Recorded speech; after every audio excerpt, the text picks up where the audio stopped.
Discoveries for happiness in a fabulous array of never-ending searches on by men who dare and plan, making modern miracles from molecules for man.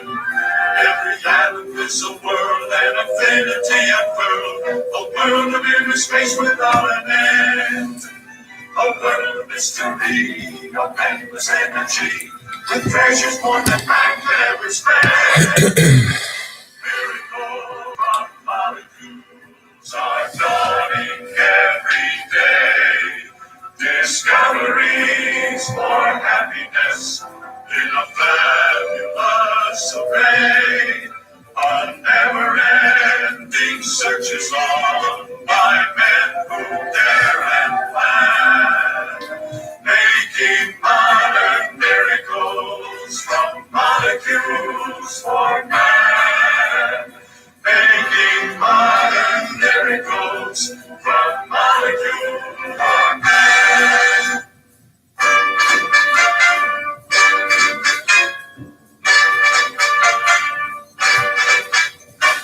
Miracles from molecules are dawning every day. Discoveries for happiness in a fabulous array. A never-ending searches on by men who dare and plan, making modern miracles from molecules for man. Every atom is a world and infinity unfurled, a world of inner space without an end. A world of mystery, of endless energy, with treasures more than man can ever spend. Miracles from molecules are dawning every day. Discoveries for happiness in a fabulous array.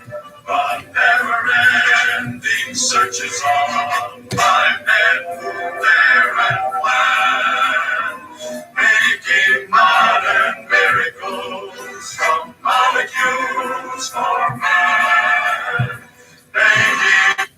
All right. Hello, everyone. Welcome again to the AP Human Geography livecast. Today is going to be a little bit different. And the reason I say it's different is because today we're going to be looking, the information I've got from here actually has a lot of students work at your own pace on here. In fact, there's a lot of good information that you're going to need, but in a lot of those cases, I'll either have links to videos or also links to, there's one that's an infographic, and you go through it and play with that a little bit and actually see what you like, what you don't like, all that good stuff. So quick recap for what's going on with everything else.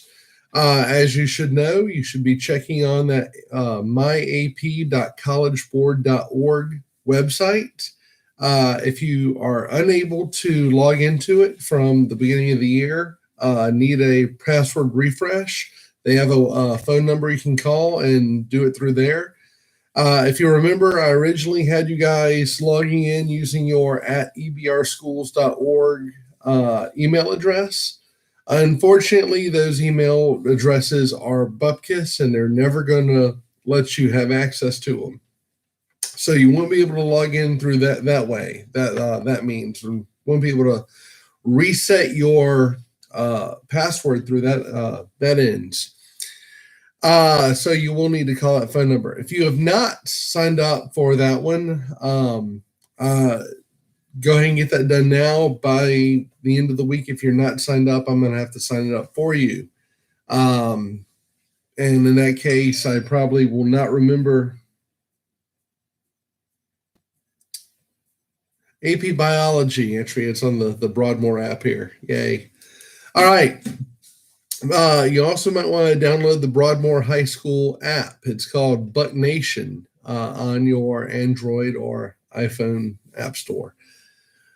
Anyway, make sure you're doing all that one. We will be getting in touch with you and letting you know what's going on. Currently, last we're hearing, we are looking at starting school back and actually being on campus starting around possibly May 1st. However, May 1st is a Friday, so it might end up being, they might just go ahead and push it back to May 4th, which would be that Monday after that last weekend.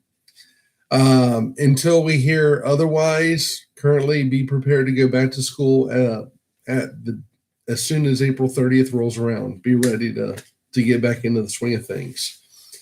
All right, so today's topic is one that, strangely enough, over the past couple of years has gotten into be kind of a controversial topic, and that is feminism. Now, once again, I'm going to let you know this one right up front, my little disclaimer here. My goal here is not to tell you guys what to think about a certain subject. However, my goal is get you understanding the subject where you can actually think about it yourselves and actually be able to come to your own conclusions. So I'm not here to tell you what's right, what's wrong, but I will present certain things on here, and I will show you where I got this information from as much as possible. Because when talking about development, one of the things you have to take into account is inequality. And unfortunately, over the past, in the world today, really, over the past 100 so years, we've actually seen a major schism between men and women specifically. So this is a case of, I'm going to present this stuff to you. I'm not telling you what to think, but I am telling you what you should consider before you go and make informed opinions for your own. So go ahead and click on that Nearpod link that I've posted in the chat box, and we're going to go ahead and get started. So our first thing is on your bell ringer, what is one way that we see gender equality in the United States? And the second question is, what is one way we see gender inequality in the United States? And currently I'm showing, I've got no one signed on right now, so no one's on the Nearpod. When you do sign on, if you go to Google Classroom and click on this one, I want you to think about it. Give me some really good answers here. Put some thought into it. What is one way we see gender equality? And what is one way we see gender inequality? So, our next slide up here, once you've signed in. Your objective today, you're going to be able to analyze gender inequality in the world and be able to think of some ideas that would help eliminate it as much as possible. Which, for a lot of people, like I said, I am realizing that we're kind of walking through a bit of a minefield here, because if you pay attention to society, especially on the internet, there's been a real pop culture. There's been a real major thing, a lot of controversy and a lot of arguing over what constitutes gender equality. So much so that if you have been watching out and paying attention, the woman who directed the Birds of Prey Harley Quinn movie that came out, she actually did an interview, and she said that part of the reason the movie did not do well at the box office was because she was both Asian and female in directing it. Quite frankly, I think that is a bit of a stretch. There are so many other things you have to consider when it comes to something like making a giant movie that doesn't do well. In a lot of cases, a lot of people did not know who the director was. So you have that going for you. But things to consider about this one. And because of that, it's actually gotten into a bit of controversy. So let's move forward. So a couple things you're seeing on here, a couple of infographics. Now, the picture I took, I got this picture. It said it was 14 million girls were child brides last year. This does happen. In fact, I wanted to make sure the number was accurate. And as you can see, I edited the picture to 12 million. So the number of child brides has actually gone down. This was the numbers for 2019. And I got this 12 million number from this website at the top here, worldvisionadvocacy.org. And this was actually released sometime around July 31st of 2019. So that is, I'm not sure, I didn't see exactly what their criteria was for their results. I believe I'm going to go ahead and come out and say it because it was published in 2019. I'm going to assume that data was for the 2018 year. And then this summer, when they publish for last year, they'll actually be updating it for 2019. So it's a little bit a year behind. That's one of the things that happens when you're dealing with a lot of data coming out. So once you have to collate all that data, double check it, make sure all your data is correct, and then put your report out there. So we're estimated from this website, World Vision Advocacy, 12 million girls were actually given away as child brides. And when we say child brides, we're not talking about, 17, 18 years old decides to go ahead and get married. This is ages all the way down to about 10 to 12 years old. Almost as soon as these girls have their first menstrual cycle, they are pretty much put out there on the market by their families, kind of a large bridal market. Happens a lot in Southeast Asia, the Middle East, as well as parts of Eastern Europe. In fact, there's actually a kind of a tradition in one part of Eastern Europe where they actually have what's called a bride market. And essentially, single men go there and they will haggle with the bride's family, the girl's family, pay them a fee, and lo and behold, you have the marriage ceremony right on the spot. Now, to be fair to Eastern Europe, they're usually a little bit older, and a lot of the girls are actually old enough to make their own decisions if they want to participate. In other parts of the world, however, such as this case, it's not. Next slide. The leading cause of death of women aged 15 to 19, girls and women aged 15 to 19, is childbirth, pregnancy and childbirth. Leading cause of death. This is coming from, as you see on the link at the above, it's the World Health Organization.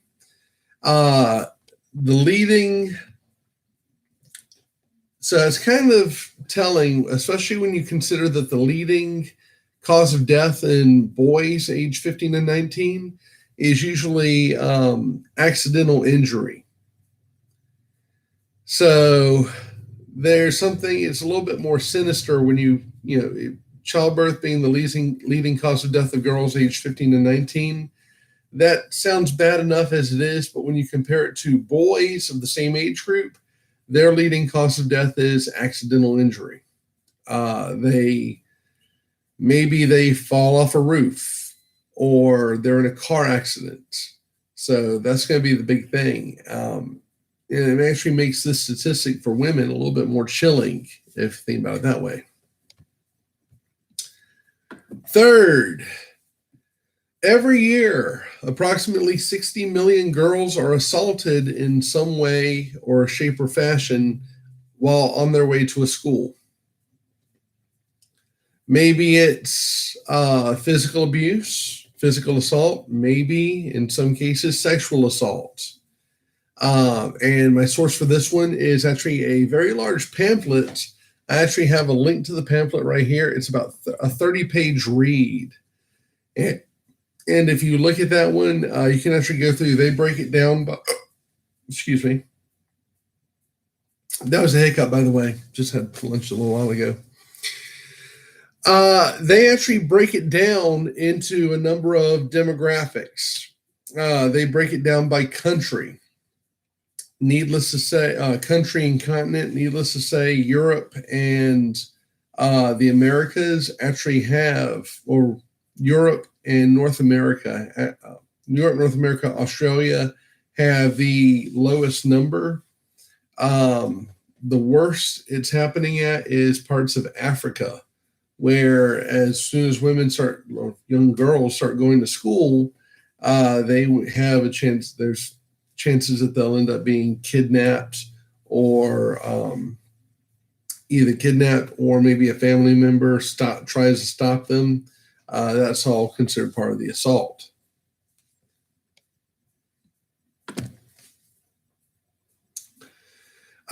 In the world, approximately 70 million girls aged 6 to 12 do not attend formal schools at all. At those ages, they are essentially being in training to run a household. They're apprenticed to their mothers or other female family members, and they'll learn such skills as maybe sewing, cooking, that sort of thing. How to take care of the family. And because of that, they're never allowed to actually get out from the family and seek a formal education of their own. And this is actually from, I got this double-checked it from usa.gov, and that link is up at the top across the bar there.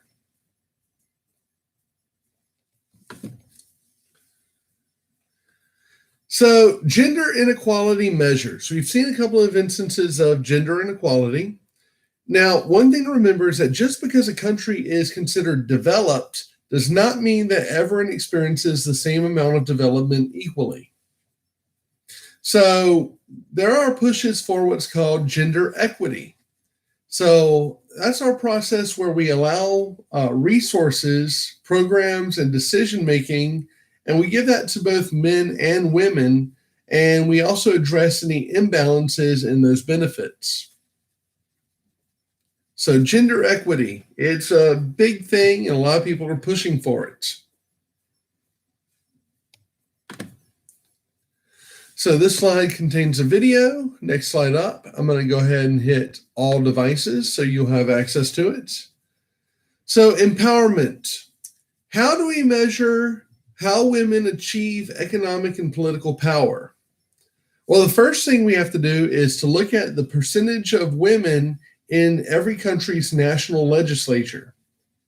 In our case, in the United States, we have Congress. We have both the Senate and the House of Representatives. I believe there are 20 women in the United States Senate. And I'm not quite sure what the actual number is. It's roughly around 20% in both the House and the Senate. So 20% of there are 465 people. I'm sorry, 435 in the House of Representatives. So 435, let me pull up my calculator.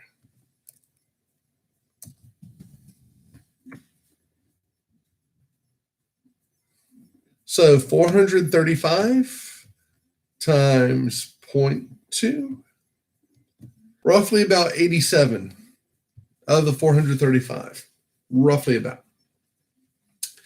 Another way we look at this is we look at the percentage of women who successfully finish high school. Because ideally, by the time you finish high school, you should have a pretty good grasp of the basic skills you need to get by in life. Reading, writing, mathematics. A lot of high schools now, we're also giving you a springboard for going into college, such as AP courses, such as higher, like we get you higher sciences like physics and chemistry. We have you getting some knowledge of that one in high school so that by the time you graduate, you have some some information of what you're doing and can make an informed decision when you go on to college. And to do that, we actually have to measure the literacy rate, which is the percentage of the population that can both read and write. So literacy rate is one of our biggest indicators of developed countries. How many people are educated? How many people can successfully read or write and get their ideas across? Next one. Say worldwide, our adult literacy rate has risen to about 84%. Now, back in 1990, just 30 years ago, it was 76%. So we've been making some pretty good gains there. However, when it comes to looking at the illiterate population, women make up over 60% of the world's illiterate population. And with education, in all developing regions, you have little or no gender parity in primary education. So you're not having schools that go for everyone, where boys and girls are treated equally or given the same education.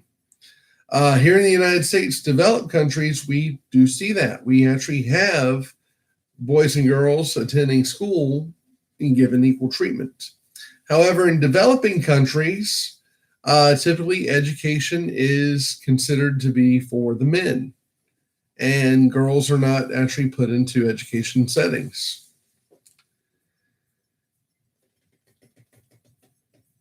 So once you get to tertiary and secondary school levels in other countries, such as college rates, as well as doctoral fields, you actually see a much wider gender disparity. Here in the United States, there is a slight gender disparity, but if you look at the populations, it's actually skewed in favor of women. There are more women statistically enrolled in college in the United States than there are men. However, in other places, you don't see that at all. Essentially, if you've ever heard of the old college being the old boys club, that actually is quite the case in a lot of places worldwide. In politics, this is actually looking at Parliament when it comes to Europe, English Parliament, the United Kingdom. In the last 20 years, since 1995 to 2015, the number of women in Parliament has actually doubled. But that translates to only about 22% of women in Parliament today. So in the United Kingdom, their Parliament is only about 22% female. In the United States, this is a graph from it says 1917 on the top. I apologize for that one. It's supposed to be 1971. The number of women in Congress from 1971 to 2014. So in those gray boxes, you have the Senate. The blue dots are Democrats, and the red dots are Republicans. So as you can see, from 1991, after 1991, there's kind of a major push, and a lot more women started being elected to Congress, both in the House and the Senate.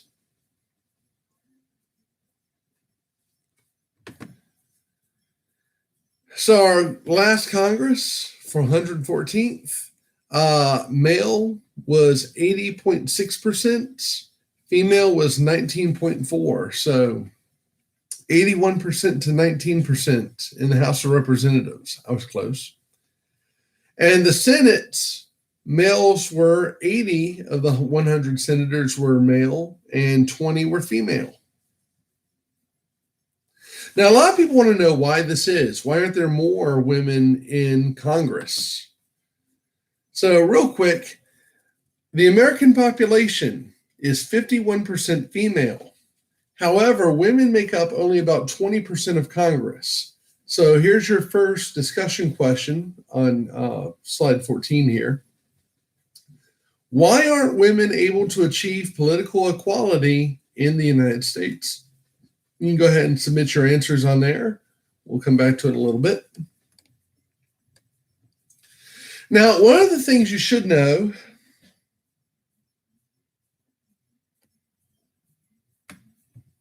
sorry, had an announcement pop over, is that women are just as electable as men are. Only in a lot of cases, women simply choose not to run for office. Also, the main political parties tend to not actively recruit women to run. However, we have seen that in the past election cycle, after with the 2018 midterms, we actually saw the Democratic Party actually take a more active role in recruiting women to run for office. So much so that with the Democratic primaries, we actually had 4 women running for president at one point. They've all dropped out since then, which was the 4 were Senator Amy Klobuchar, Senator Elizabeth Warren, Senator Kamala Harris, and Representative Tulsi Gabbard. They were all running for office. However, by the time of this recording, April 8th, 2020, they have all 4 have dropped out. And currently, I think the only person running for president now is Joe Biden, because this morning they had the announcement that Bernie Sanders had also dropped out of the race. So one of the things to look for, and I thought this quote was rather telling, it's from the New York Times. I've put the source on there. And this is from New York Senator Kirsten Gillibrand. And she said, quote, "Women are the biggest self-doubters." And if you look at this this article, and I suggest that you probably should do it. I didn't put it on a direct link, but there it is. You can copy it and paste it into your browser, because it pulls out and says, hey, here's what's going on. We find that women are just as likely to be elected as men are. However, there's a shortage. Women just are not running for office.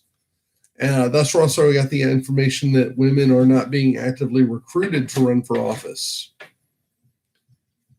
Believe it or not, when I went to Southeastern years ago, I'm going to tell you how old I am here. I was a sophomore at Southeastern University, and we were doing the Southeastern poll. Every time Louisiana has a governor's election, Southeastern Louisiana University does a poll, and they call people throughout the state to answer these poll questions. And I was one of the pollsters that night, and I had to talk to an older woman. She was maybe in her 60s or 70s, and I asked her who she was most likely. Did she consider herself a Republican or a Democrat? And she said she considered herself a Democrat.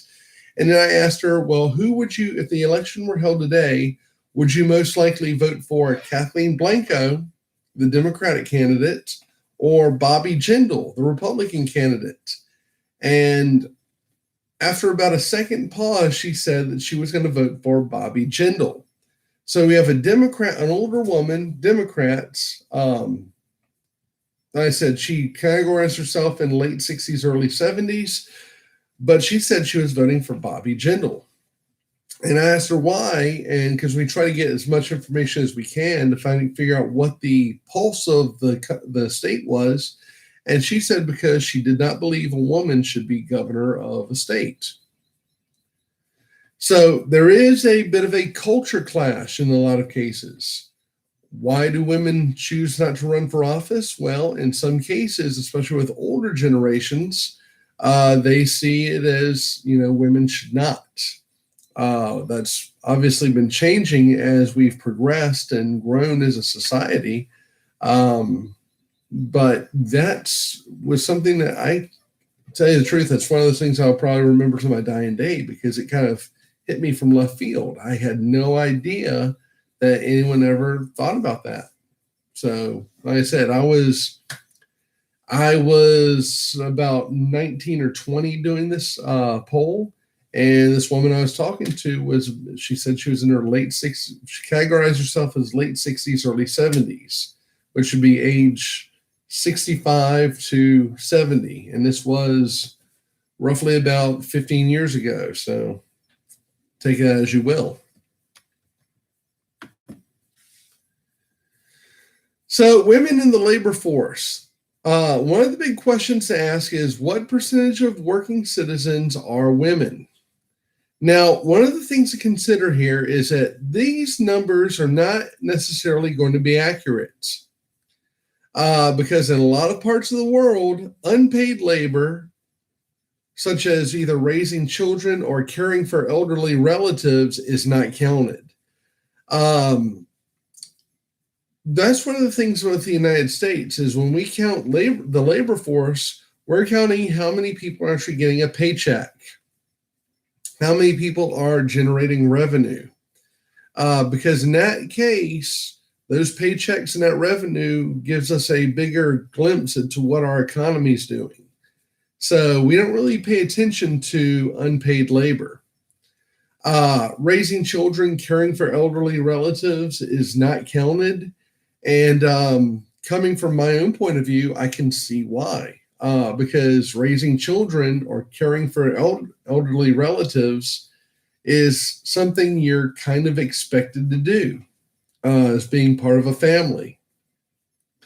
Case in point, I have a nephew now. I love the little kid, love him as much to death. But I realize that with my sister having a child now, her time is going to be devoted to him. Now, what does that mean for me? Well, my sister no longer lives on the family farm anymore. She's married. She's moving off. Her husband, her son. However, I'm still part of the family group. I'm still on the farm. I've got two grandmothers. I got my aunt and uncle. I've got my parents. Across the street, my cousin and her husband have just moved in, but they've got kids of their own. So I realized that at some point, as my grandmothers and my parents get older, they're going to need help. And one of the things I've considered with that one was whether or not should I get married? Should I have my own kids? I'm like, well, my sister's got a son, so we're fine in that department. We're okay. We're not dying out or anything. But at the same time, if she's having to raise him, then what happens if my father should be injured or something? He can't work, and my mother has to take care of him. What happens to them? That way, I feel I have a responsibility to take care of them. It's not paid, but it's something that, as being part of a family unit, you're supposed to do. And that's one of the mindset behind why we don't count this unpaid labor. Because let's face it, my parents are not going to pay me if my dad has an accident and I have to go, move back home and take care of him. I'm not going to get paid for that. It's just something I'm expected to do. Take that as you will. Reproductive health is another one. Now, the thing on there, originally the slide, when I pulled it up, it actually said that women die more than men. And I looked through everything I could. I could not find a really good infographic for that one.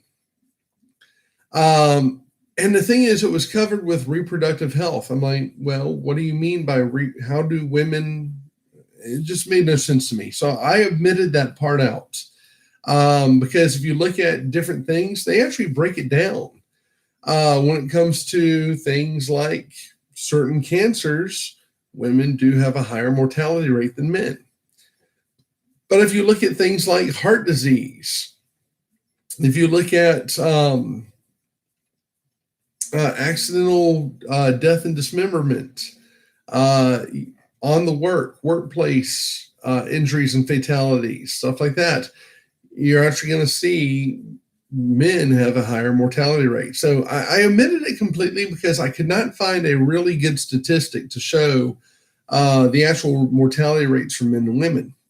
However, the one thing that women do have, simply because women, is a much really high in developing countries, a high maternal mortality rate, which is the number of women who die for every 1,000 live births. And on this slide, I've actually placed a map here. I was able to find women who actually, the death rates, the darker purple you go when it comes to reproductive health, women who die in during pregnancy or in childbirth. And you're going to see that sub-Saharan Africa, that Central African area, is the highest. There's not easy access to healthcare.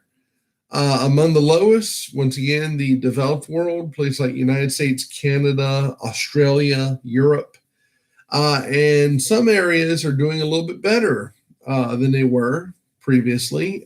Places like Brazil, Argentina, they're starting to get themselves up. Mexico, and we're actually seeing this maternal mortality rate actually dropping in those areas. However, as you can see in Africa, across Africa, it's still high. Then we also have to take into consideration what's called the adolescent fertility rate. As we've discussed before, the leading cause of death for women between the ages of 15 and 19 is complications from pregnancy and childbirth. So we actually look at the adolescent fertility rate to see the number of live births per 1,000 women between the ages of 15 to 19. And the reason we look at 15 to 19 is because those are, for a lot of places, those prime childbearing years. That's when women first start having children, on average, between 15 and 19.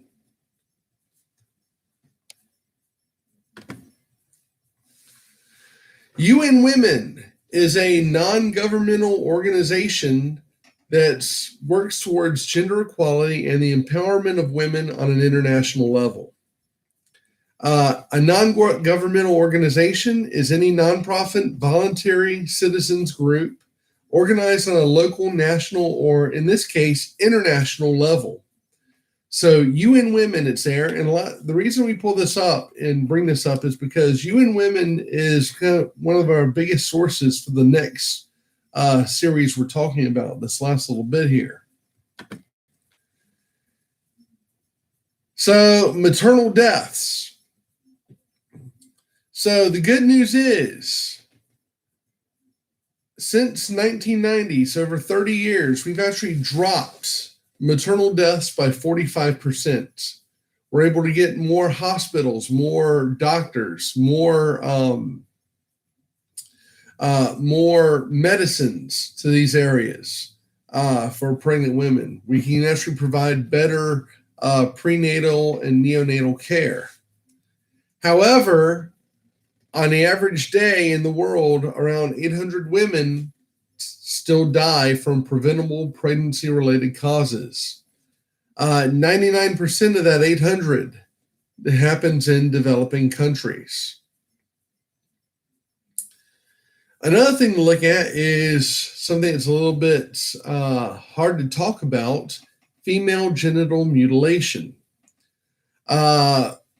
Approximately 133 million girls and women have experienced female genital mutilation in 29 countries in Africa and the Middle East, where it's now practiced, where it's most common.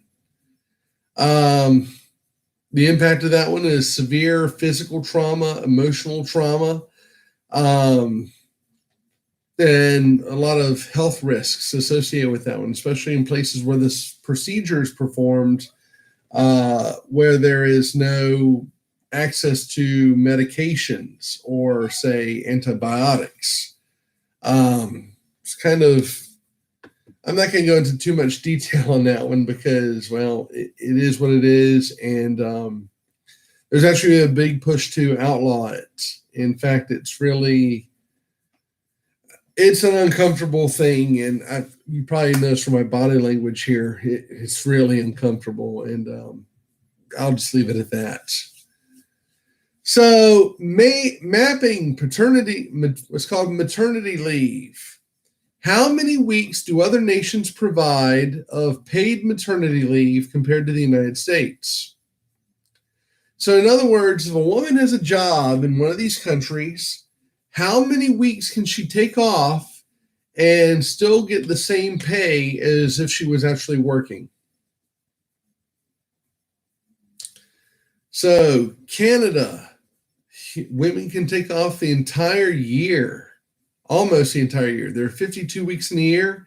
In Canada, they say you can have 50 weeks, almost that entire year of paid maternity leave. You can be pregnant, have the baby, take care of the baby those first months of its life, and for almost that entire year, you'll still be paid. Dropping down a little bit, France, 16 weeks, Spain, 16 weeks, the Netherlands, 16, Mexico, Japan, 12, South Africa, 12, Pakistan, 12. However, in the United States, it is 0. Now, here's the reason why it's 0. Because the United States does not go into, it's not that it doesn't exist at all, but the United States has no national policy for paid maternity leave. So the United States instead has what's called FMLA, the Family Medical Leave Act, which provides up to 12 weeks of unpaid leave for expectant mothers. And while they are not being paid for the time away from work, their jobs are going to be secure for whenever they decide to come back. So if you know someone in the United States, woman gets pregnant, she leaves her job with FMLA, she's protected for 12 weeks. So at the end of that 12 weeks, her job will still be there ready for her. Now, because the United States has no official paid maternity leave policy, a lot of companies are free to set up their own policies as long as those policies fall within the FMLA guidelines. So some companies do this. Places like if you work for Yahoo or Google, they do provide up to, I think, 12 to 14 weeks of paid maternity leave. But once again, those are private businesses. They're able to do that one. Disney is another one that does. I bring Disney up a lot. However, some companies do not. Bass Pro doesn't. I think Walmart only offers up to 8 weeks of paid maternity leave. So our question here is, should the United States follow suit?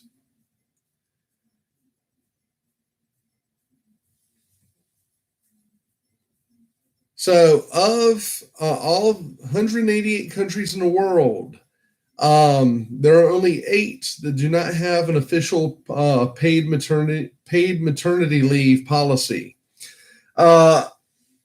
I think originally Donald Trump had actually campaigned on this one when he was actually wanting to run for president. He wanted to have parental leave, which was both paid maternal leave and paid paternal leave. However, I don't think that ever gained traction. I know he promoted it when he first ran for president, but I don't think it ever came of anything, especially not now with this whole coronavirus going on right now. But maybe, I don't know, maybe someone will take that ball and run with it. I mean, it's good to offer it. Personally, I'm a person, I think carrots can actually do more than sticks. And I would say something to the effect of my policy, if I were in that position, would be to say, hey, look, let's make it so that Paid maternity leave, if your company's providing it for a minimum of 12 weeks, you're going to get a tax cut. So help them pay for it. Get that done. Get that taken care of. Because I think a lot of what it is with when it comes to corporate America, it's a lot that goes into taxation, and they're always trying to look at that bottom line. So that's the big thing there, is trying to keep your company solvent while at the same time trying to grow the company, keep it solvent. At the same time, trying to do as much as you can for your coworkers, for your employees. So that's going to be one of the biggest issues. I think that's one of the reasons why a lot of places have not really warmed up to the idea. Massive companies like Disney, Yahoo, Google, they don't really have to worry about money. They don't have to worry about keeping their business solvent. So they can afford to actually have that paid maternity leave. But then you have smaller companies, especially like mom and pop businesses, that kind of can't do that one. Typically, it's supposed to be for any business with 50 or more people working there. However, I've known plenty of businesses that were maybe had 100 people working for it, but they were still kind of barely scraping by. So take that as you will. So there's a quick video about kind of comparing paid maternity leave for the United States to other countries. That's on slide 23. Moving on. You'll have access to it as you go through by yourselves. So our next slide is called the Collaborate Board. So should the United States have paid maternity leave, or should this policy be created by employers? What do you think? Should the United States government step in and say, hey, let's do this? Or should that be up to the employers and what works for them, as long as they're following those FMLA guidelines? What do you think? All right, so this next slide, 25, is going to be an infographic called Violence Against Women.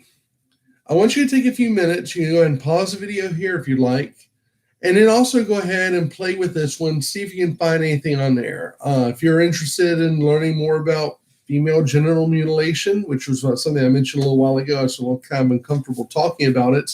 Well, UN Women here actually has a bit of an infographic, gives you a little bit more detail on it, what the procedure actually is. Also, other types of violence against women. So, International Day for the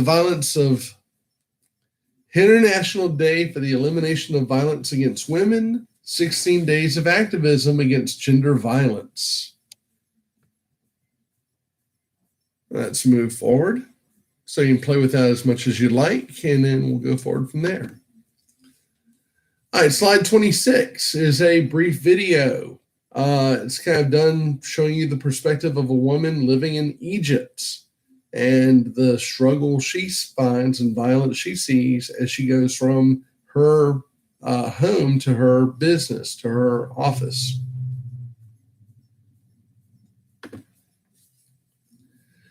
This is where we get feminism from. And we're going to stick with the definition of feminism, which is the advocacy or promotion of equal political and economic and cultural and social rights between both men and women. So sometimes you agree with someone, sometimes you don't agree, but this is what you are. If you believe that men and women should have equal social, political, economic, and cultural rights.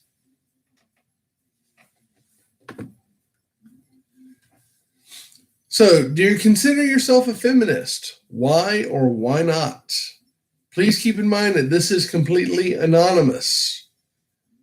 So, these boards are very much anonymous. If you agree with something, if you disagree, go ahead and say why. If you do not consider yourself a feminist, why? Why not? If you do consider yourself a feminist, why or why not? Give us a little bit of something to go on here. Kind of think about it a little bit. This is all about you guys on this one. 29. Slide 29, for your consideration, there are 2 videos here. You're not being graded on these videos, but I will want you to go ahead and watch through both of these and come up with your own conclusions in there. One is called Dear Daddy. It's a girl talking to her father, a message for her father. The other one is called The Mask You Live In, about how we raise boys with a certain mindset and girls with another one. So for your consideration, not being graded, but here are these 2. I'd like you to watch them. Be ready to discuss it at some point in the future. And lastly, the exit ticket. This is development day 3. And with this one, you're going to have describe the impact of gender equity on a developing country. What does gender equity mean when it comes to someplace like the Central African Republic, formerly known as Zaire? What does that have to do with them? Or gender equity in a place like Afghanistan? What do you think it means? All right, guys, so here's what's going on. Today, as you know, is Wednesday. I will be doing some things with my family. It's Good Friday on Friday. So I will not be live on Friday. However, I will be making a video to upload onto YouTube at 2 o'clock on Friday. So if you're there and you want to go ahead and click on that link, although, like I say, wouldn't blame you if you're doing something with your own families as well, because, well, you kind of have to clean your families right now, folks. I know it's a hard time to go through with this social distancing, but if your family is healthy, no symptoms, if you're not getting together in a major, like having a big house party, go visit your grandparents, visit your parents, tell them you love them, because Lord knows it's getting kind of tense around here with all the craziness on the news. But anyway, I will be posting a video on Friday. I'll probably end up posting it at maybe tomorrow night, and then it'll go live at 2 o'clock on Friday. So you will be able to go through there and follow along with it, all that good stuff. Beyond that, next week I'm of 2 minds. One, next week is technically spring break, and our school board has decided that we're going to honor spring break still. However, I might just go ahead and put up a few things on there just for your consideration. I don't know how I'm going to do it. Like I said, something that I'll probably do it my own way anyway, because Lord knows I originally had plans to go to Arkansas for spring break. Obviously, that's not happening now. So I've got no plans. I'll be around my house and all that good stuff for that time period. So in your case, I don't know what you're going to be doing. You might want to check in. You might want to see what's going on. If not, then, that's your prerogative. My office hours, if you need to get in touch with me for any reason, it's going to be on Tuesdays and Thursdays from 9 a.m. until 11 a.m. Shoot, actually, I might decide to go, you know what? Tuesdays and Thursdays, 9 o'clock until 12. I'll give you 3 hours. So if you need to talk to me, if you need to send emails, anything like that, get in touch with me during those times. I think I'm actually going to go ahead and set up a Zoom conference for those days. I'll send you the link on Google Classroom. So I'll be on Zoom. Not Zoom. We're not doing Zoom. I'm sorry. Microsoft Teams. I know it's kind of weird because, look, the school board has directed that we do not use Zoom for contacting any of our students. And the reason being is that there have been a lot of hackers in the Zoom posting pornography, posting racism. We're not doing that. We're not dealing with that nonsense. However, we teachers, when we have faculty meetings and such, we use Zoom between each other. So for you guys' sake, it's going to be on Microsoft Teams. I'll put a link once I get my team set up. I'll put a link on Google Classroom. And Tuesdays and Thursdays from 9 o'clock until 12 o'clock, you can find me on there. If that's all, have a good time. Have a good, enjoy your family as much as you can. I know family tends to get kind of cramped after a while. But take care of yourselves, and I'll see you again a little bit on Friday. Ta-ta. Entry.